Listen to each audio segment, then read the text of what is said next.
रामधारी गुप्ता, खंड 1, प्रतिलेखन संख्या 36, 80 शब्द प्रति मिनट, डिक्टेशन 5 सेकंड में।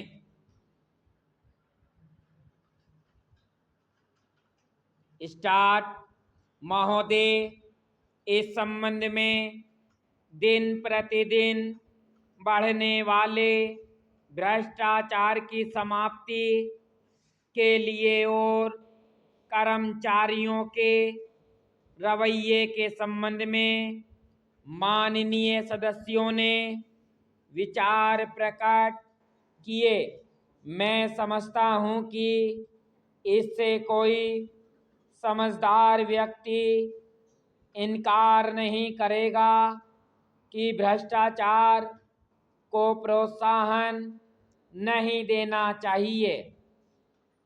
अतः इस ओर विशेष ध्यान देने की आवश्यकता है।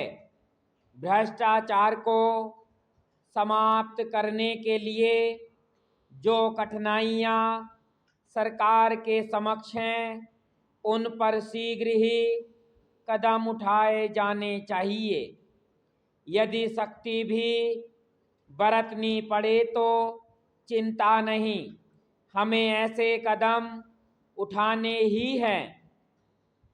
मैं यह जानता हूं कि बहुत से लोग, जिनमें कुछ हमारे साथी भी हैं, इसकी कुछ बातों का विरोध करते हैं।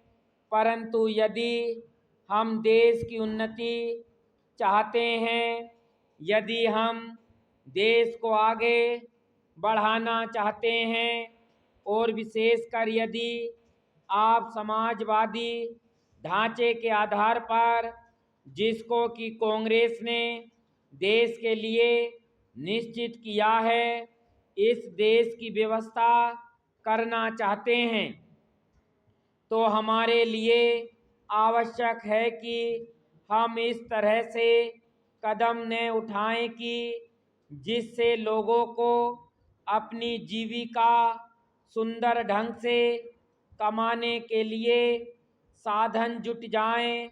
वास्तव में यह सरकार, जिसने यह साहसपूर्ण कार्य किया है, इस कार्य के लिए सबसे अधिक बधाई की पात्र हैं।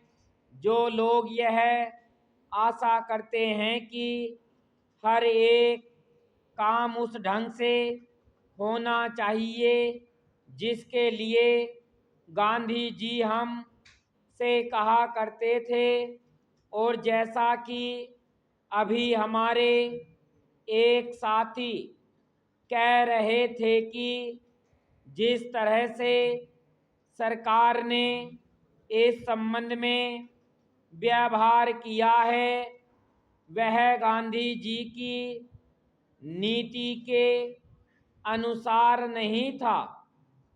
यही नहीं, उन्होंने तो एक तरह से कांग्रेस ने जो समाजवादी ढांचे पर समाज की व्यवस्था की नीति अपनाई है, उसका विरोध किया। और मेरी समझ में उनकी बात नहीं आती कि एक तरफ तो वह कांग्रेस के अंदर हैं, और दूसरी ओर कांग्रेस द्वारा स्वीकार की गई नीति का इस प्रकार से विरोध करते हैं।